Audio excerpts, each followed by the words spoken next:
Même si c'est une chose qui se passe assez souvent, je sais qu'en ce moment, surtout le corps du Christ, il expérimente beaucoup d'épreuves, beaucoup d'attaques.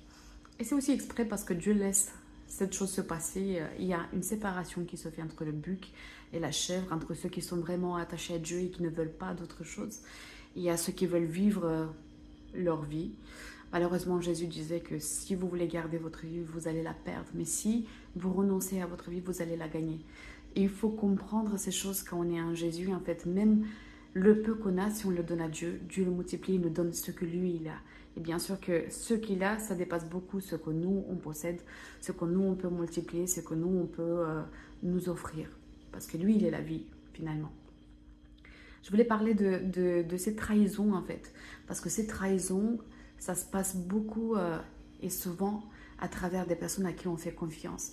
La personne qui doit te soutenir, la personne qui doit t'encourager, la personne qui doit être là pour t'acclamer, la personne qui doit être là pour te dire que tu as de la valeur. Souvent, ces personnes-là qui font partie de la famille, qui sont les plus proches, qui sont des amis, c'est comme dans le psaume 41 où David dit c'est lui en qui je fais confiance et qui était en paix avec moi.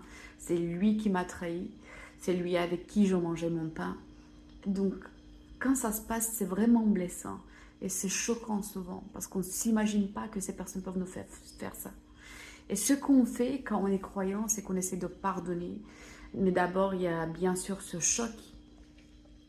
Et surtout, ce que cette trahison, elle fait, c'est que ça nous donne du poison. C'est une amertume qui s'accumule dans notre cœur parce qu'on a du mal à s'imaginer, on a du mal à digérer cette trahison, cette manque de loyauté, cette manque de présence, de bonté.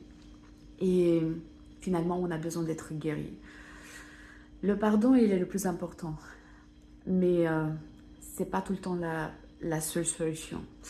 J'ai eu ça, je me souviens, j'ai été très blessée par ma mère et elle a dit des choses qui étaient vraiment très blessantes. Et 2 mois après, j'étais en train de pardonner, de revoir les choses, de prier à Dieu, de la bénir. Et pourtant, j'avais toujours ce poison à moi, je sentais une lourdeur et surtout, je n'aime pas avoir cette lourdeur dans mon cœur. Et je l'ai appelé un jour et j'ai juste dit, voilà, ces choses qui me dérangeaient.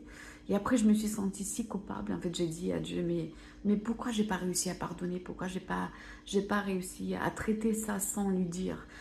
Et, et la réponse du Seigneur, elle était assez étonnante.